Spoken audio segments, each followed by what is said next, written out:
let's do this. Raise your hand. Everybody raise your hand. Hand up in the air. Hand up in the air. First question is, you're going to keep your hand up in the air. Raise your hand if you think there are 0 or more squares in this. That's everybody, because there's 8, right? Keep your hand up if you think there are 1 or more squares. All right, everybody. Raise your hand if you think there are 2 or more squares. Some hands went down. Raise your hand if there are 3 or more squares. Okay. Okay, so we're between 1 or 2 squares, right? All right, let's see what we have. First one, what shape is that? Parallelogram.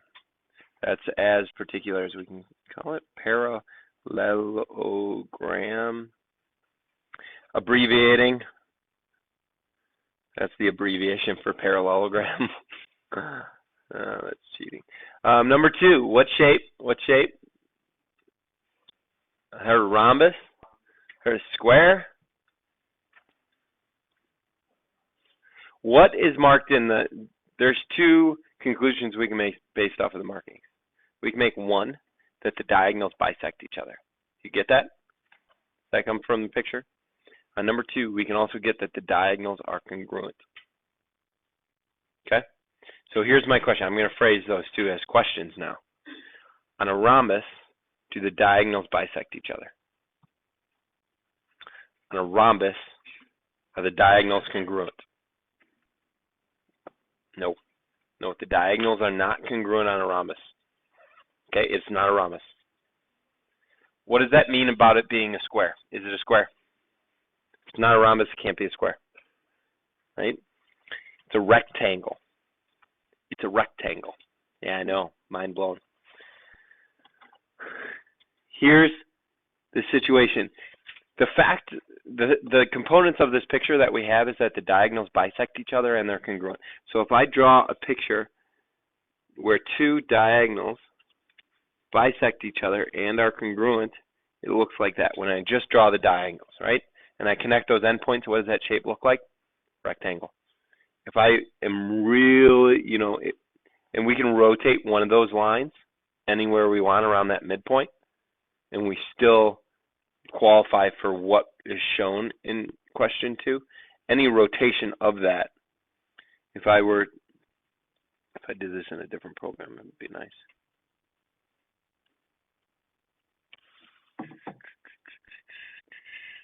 Right? What shape is that still? If you connect those dots on the outside? Virtually a rectangle. Okay? That's a rectangle. Okay? It could almost be a square, but it's not always a square. Right? Okay, numeral 3-0. We have facts on there. The fact from this picture is that all 4 angles are right angles. What shape? It's not a square. It's a rectangle. Because on a square, we would have to know 100% that the sides are congruent. We don't know the sides are congruent.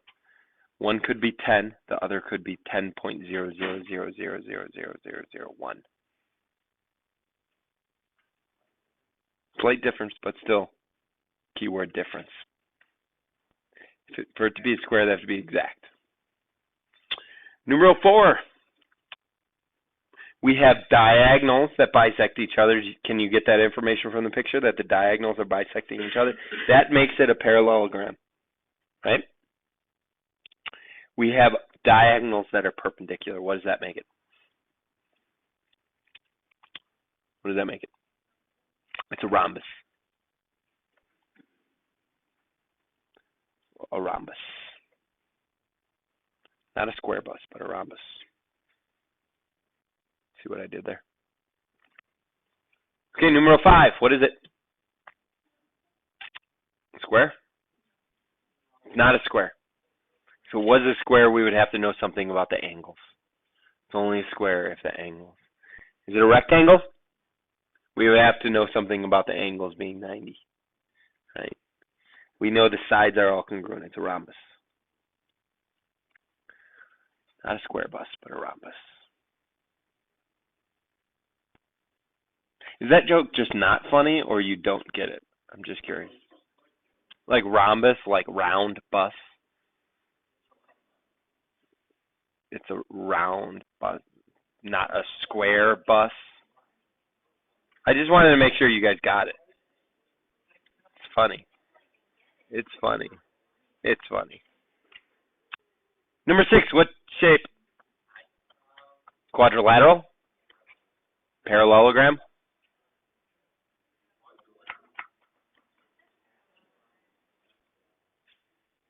It's a parallelogram. Why is it a parallelogram? It is one set of congruent and parallel sides makes it a parallelogram. It was one of those things that we said. Numero 7. What is that? Rectangle? It is a rectangle,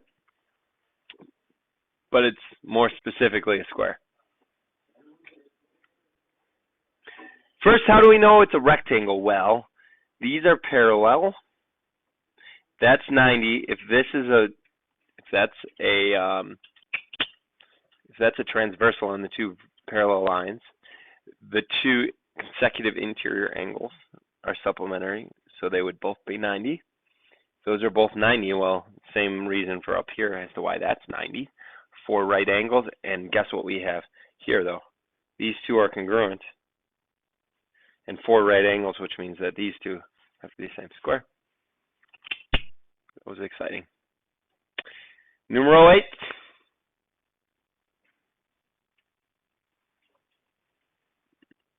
Or ocho in Spanish. Very good.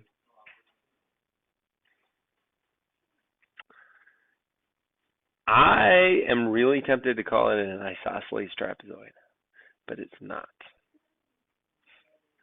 It's simply a good old-fashioned quadrilateral. Number 8, I had to really think about. Okay? Here's the reason as to why it's not a trapezoid. Or is it? Oh, no, I'm tripping out.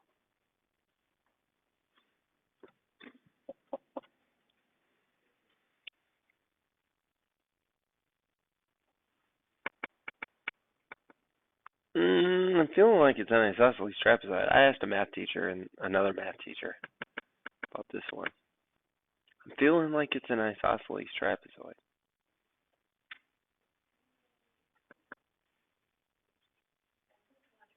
It's an isosceles trapezoid. It's definitely an isosceles trapezoid. This is why. You ready? You guys ready? Wait, hold on. Okay, here's the reason. See this triangle on the left and this triangle on the left? Okay, those two triangles are congruent by side, angle, side. True fact? Which would mean this angle and this angle and no. So these two angles are congruent. These two angles are congruent. These two sides are congruent. What else do we know? Hold on. Okay, it's a trapezoid. Straight up trapezoid. Because these two sides have to be parallel for that to be the case. Now, I would fill you with the reasons as to why. It happens to be because that top triangle and that bottom triangle right there are what we call,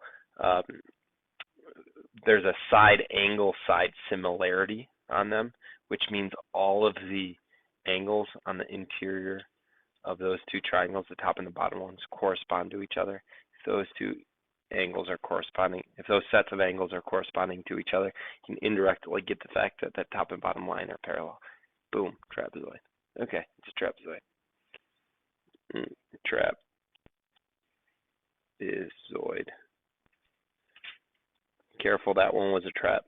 All right, what do you need to do? Let's go to the next thing. Today we have one more shape we're going to discuss. They're called isosceles trapezoids. Isosceles trapezoids have a different definition than what the book says. We have to change this definition, which is a rather peculiar thing. There's lots of math discussions these days about what a trapezoid actually is. They're intriguing. Is it exactly one pair of parallel sides, or at least one pair of parallel sides?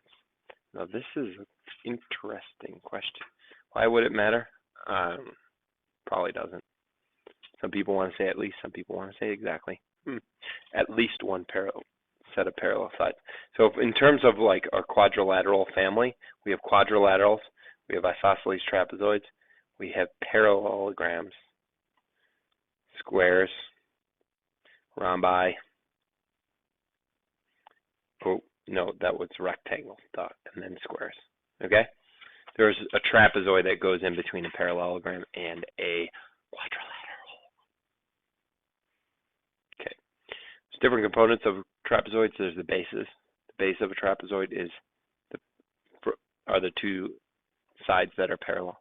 The two bases. Okay? The sides that are parallel. The legs would be the ones that are not the parallel ones. Okay? There's base angles. There's two sets of base angles, right? Just like on an isosceles triangle. Fantastic. There's something called an isosceles trapezoid. Now, an isosceles trapezoid is a trapezoid where the two legs are congruent, same size, same shape. Okay? The picture that you're given on the top right is more similar to an isosceles trapezoid. We don't know it's officially an isosceles trapezoid because we don't have the markings of the legs. But it's very, very similar. But we can't officially determine that. Anyhoozle. We have something called the median on a trapezoid. The median is the line segment that connects the midpoints of the legs. It's like the middle. Some folks call it a mid-segment because it's in the middle. It's parallel to the two bases. The median is parallel to the two bases. Fantastic. The median itself is the average length of the two bases, right? If you think it's halfway between the two bases, you know what I'm saying? It's like halfway between the two sizes, the two lengths, right? It's the average, kind of like the middle point. It's a median, it's in the middle, it's like the middle point. Mind blown. So, how do we find the length of the median? We add the lengths of the two bases and divide it by 2, because there's 2 of them. We average the measurements of the bases, and that'll give us the measurement of the median. Okay? Okay, let's look down below. There's an explanation, there's an example. You can read that if you wish. Let's look at this one. What shape is that on the right? It's an isosceles trapezoid, because it says it. So since it's an isosceles trapezoid, the legs are congruent. Does that look like it's an isosceles trapezoid? Which is nice, yeah. Does it look like the legs are congruent? Are there markings in the picture to tell us that the legs are congruent? Yeah. Yeah. Are there markings to tell us that RS is a median? Yeah. Yeah, RS is a median. Yeah. See how it's the midpoint? R is at the midpoint of that leg, and S is at the midpoint of the other leg, JK? So, number 1. Right now I'm Canadian, eh? LK, number 30. LK is 30. Is LK an angle? No. So is HJ an angle? No. No. So can we add them up and say equals 180? No. Is RS an angle? No. We're going to add that with LK and JK or JH and say they equal 180? No. They're not angles. No. Okay. So to find RS, we take the average of the two bases. Average of the two bases is add them up and divide by the amount 2, and that'll give us RS. Super. So that gives us 72 divided by 2, or 36. I am not 36. Although somebody last week thought I was close to 40. I said curses to them when they said it. Although a second person last week said I was like in my late 20s. I felt nice. Anyways, number 2, RS being 17. Wait, hold on. Let's go back to number 1. What's messed up about number 1? The bottom's larger, right? That's messed up. We just got to get past that, right? We talked about why. You know, perspective is just different.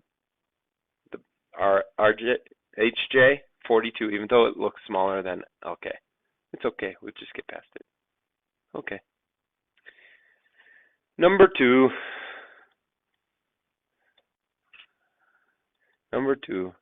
RS is 17. Good. HJ is 14. Good. What's LK? Some of you guys are like 20, because you're like 14 plus 3 is 17, so 17 plus 3 has to be 20. You're right. Yes, that's a way to do it. But that way is not transferable to any other problem. So let's set this up in a little bit different. The average of the medians, or the average of the bases, LK plus 14, that's the average of the two bases. It's going to equal the median, 17. Okay. And we can solve that little equation.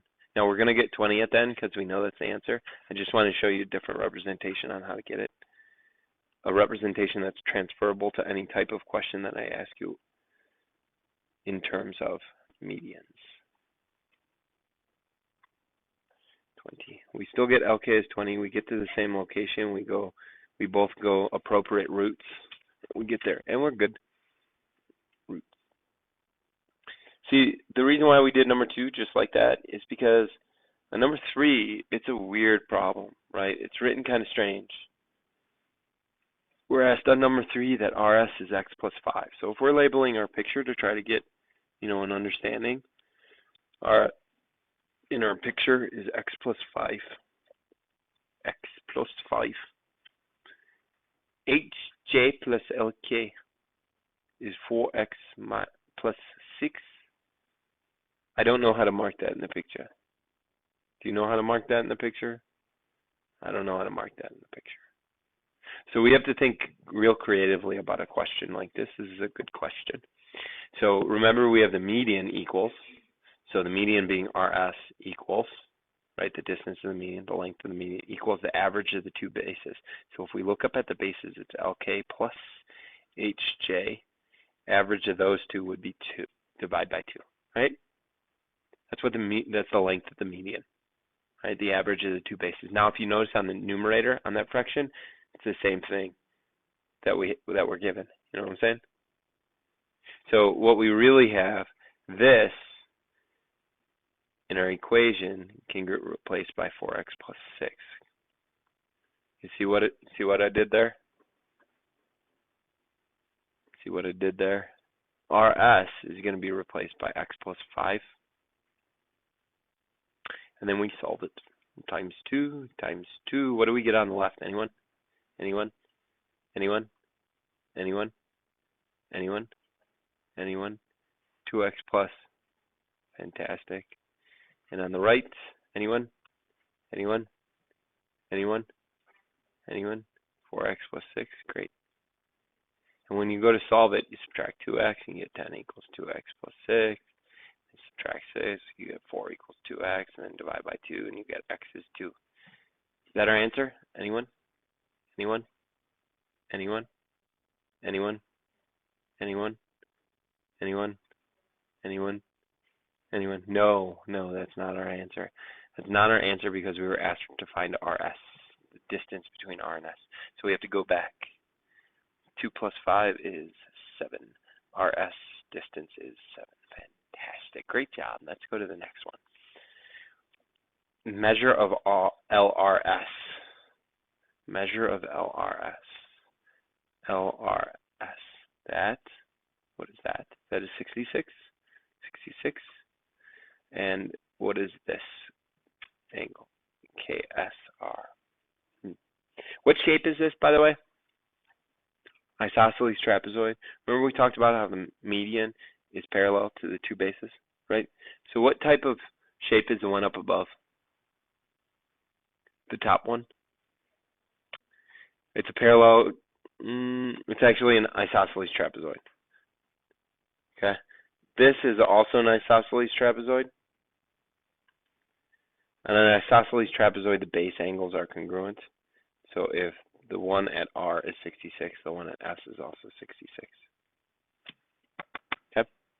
And an isosceles trapezoid, the base angles are congruent. Super. Let's go to the next questions. We're going to skip those three. Woohoo. You're welcome. I want you to do 4. I want you to do 9. Seems really random. It is, but that's me. Hey. 4, 9, 15. 4, 9, 15, and 11. That's a really weird order. Do it, please. Average the two bases. Add them. Divide by 2. 5 feet. Right? Let's answer number 9. Anyone? 8.5 feet. Is that an exact number? Or is that rounded? That's exact. There's no rounding going on up in there. That's okay. You can leave it like that if you want. Number 11. What are the rest of the angles? Did you read the directions? What does it say? Which means this guy's 124, right? What's n? So those are 56. How about number 15? 72, and what are the other ones down there? 108 and 108. Because they're isosceles trapezoid, we also know that those are congruent. Woohoo, good job. Hey, I give you a little thingamajig. What I would like you to do with that, please, is to take it, and I need you to mark the properties that are true for the shapes. So mark a yes, or a check mark, or colored in for the shapes that are true. There's one more property on the far left that we're going to add, okay, that I'll show you in a second.